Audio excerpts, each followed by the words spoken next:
আসসালামু আলাইকুম সবাইকে, কেমন আছো তোমরা সবাই? আশা করব সবাই ভালো আছো। নতুন আরেকটি ভিডিও নিয়ে চলে আসলাম তোমাদের মাঝে। যেখান থেকে আমার ভিডিওটা দেখছো অবশ্যই একটা লাইক আর একটা কমেন্ট করে তারপরে ভিডিওটা দেখা শুরু করে দিও। চলো তাহলে ভিডিওটা শুরু করা যাক। তো সকাল সকাল ঘুম থেকে উঠে পড়েছি একটা কারণে। তো দোলনাটা দেখে আর মনটা থামাতে পারলাম না, তাই দৌড়ে চলে আসলাম দোলনার কাছে। একটু দোল খেতে খেতে একটু চিন্তা ভাবনা করলাম যে সারা দিনটা কিভাবে কাটাবো বা কি করব। একটু চিন্তা ভাবনা করে সকালে রান্না করে খাওয়া দাওয়া করে তারপরে দুপুরে চলে গেলাম একটা জিনিস তৈরি করব বলে। তোমরা হয়তো বা থাম্বনেল দেখে বুঝে গিয়েছো এখন আমি কি করতে চলেছি। তো আমি করব না, আমার আম্মা করবে। আমি তো এসব কখনোই করিনি, শুধু খেয়েছি আর কি। তো তোমরা ধানের খই কে কে খেয়েছো আমার কমেন্টে এসে বলে দিও। কিন্তু এটার ধানটার নাম যে কি সেটাই ভুলে গেছি। তো একটু পরে চলে গেলাম কিন্তু খই ভাজার জন্য। আসলে আমি কতদিন পর যে এই খই ভাজাটা দেখতেছি নিজের চোখে, মানে বলতেই পারবো না। দাঁড়িয়ে থেকে শুধু দেখতেই মন চাচ্ছিল, এত সুন্দর লাগছিল, মানে ফুলের মতো শুধু ফুটে উঠছে। অনেকগুলো ধান দিয়ে কিন্তু এই খইগুলো হয়েছে, আর খই তো এত বড় বড়, ধানের থেকে দ্বিগুণ বড় হয়ে গেছে। এই যে দেখো খইগুলো দেখতে কত সুন্দর লাগছে, আর খেতেও কিন্তু খুবই ভালো লাগে। আর খইয়ের কাজ কিন্তু এখানেই শেষ না, এরপরে কিন্তু আরো বেশি কাজ রয়ে গেছে। তোমরা দেখতে থাকো কিভাবে খইগুলো বাছতে হয়।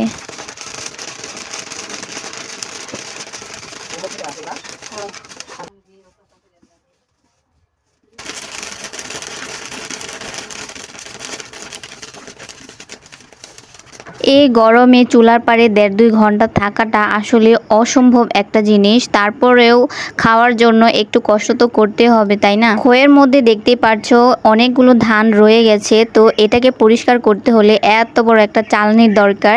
তো এই চালনিটা আরেক বাড়ি থেকে আমরা নিয়ে এসেছি, কারণ আমাদের এটা নেই। চালনিটা কিন্তু অনেক বড় ছিল, দেখতেই মনে হচ্ছে এরকম ছোট। এই চালনির মধ্যে সবগুলো না, অর্ধেকগুলো ঢেলে ঢেলে আর কি ধান পরিষ্কার করবো যেভাবে ঘষে ঘষে। আমি এসে দেখি আম্মু কিন্তু পুরোটাই একা একা করে ফেলছে। আমি এসে একটু ভাগে পাইলাম। খইয়ের মধ্যে থাকা ধানগুলো পরিষ্কার করতে কিন্তু অনেক ভালো লাগছিল, কারণ আমি কখনো এগুলো করিনি, শুধু দেখেছি। আজ অনেক দিন পরে সেটাকে অনুভব করলাম, খুবই ভালো লাগছিল দেখে। আর এই তো দেখো মানুষের কত বুদ্ধি, এরকম করলে নাকি ধান পড়ে যায়। কিন্তু সত্যি সত্যি সব ধান পড়ে গেছে, শুধু অল্প একটু বাকি ছিল। খাওয়ার আগে একটু আর কি বেছে খেতে হবে, কারণ একটা দুইটা আর কি ধান থাকে। তো এগুলো কোনো ব্যাপার না, খাওয়ার আগে একটু বেছে নিলেই হয়।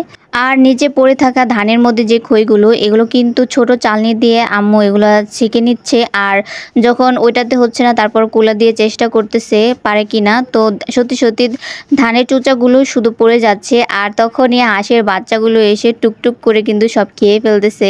ওদের কিন্তু অনেক মজা লাগছে, এরকম বুঝাচ্ছে আর কি। তো এদিকে ছোট ভাই দা বটি ধার দিতেছে, কারণ হচ্ছে গরু জবাই দিবে। আরে না, গরু জবাই দিবে না, এই দেখো কি করে। ওর কাণ্ড কারখানা দেখে মনে হচ্ছে কাঁঠাল খাবে না, গরু জবাই দিবে।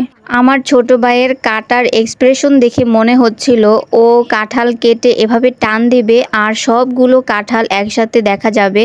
পরে দেখি আমের খোসার মতো সব ছোকলা উঠে আসতেছে। হাসবো নাকি কাঁদবো সেটাই বুঝতে পারতেছিলাম না। এই ধানের খই দিয়ে কিন্তু কাঁঠাল ছাড়া বাকি অন্য কিছু দিয়ে তুমি কিন্তু স্বাদ পাবে না। তো বন্ধুরা, কাঁঠাল দেখানোর কিন্তু এখানে কারণ আছে, সেটা হচ্ছে কাঁঠালের সাথে ধানের মুড়ি। এটা হচ্ছে আমাদের এখানকার ঐতিহ্যবাহী একটা খাবার। কাঁঠালের সিজন আসলেই কিন্তু এরকম ঘরে ঘরে খইয়ের উৎসব পড়ে যায় সবাই বানানোর জন্য।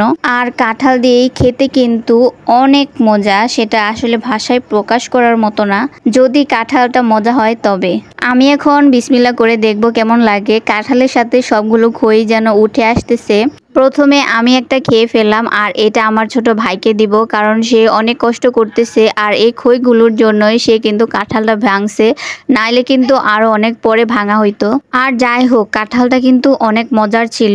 আর সাথে সাথে পুচ্চু বাহিনীরা কিন্তু অনেক ডিস্টার্ব করতেছিল আমাদেরকে। খাওয়া দাওয়া শেষ সোনার বাংলাদেশ। খাওয়া দাওয়া শেষ করে খইয়ের মধ্যে ধানগুলো আবার বাছা শুরু করে দিলাম। তো বন্ধুরা, ভিডিওটা কেমন হয়েছে কমেন্টে কিন্তু জানিয়ে দিও। আর এখন পর্যন্ত যারা যারা আমার চ্যানেল সাবস্ক্রাইব করোনি তারা কিন্তু এখনই সাবস্ক্রাইব করে দিও।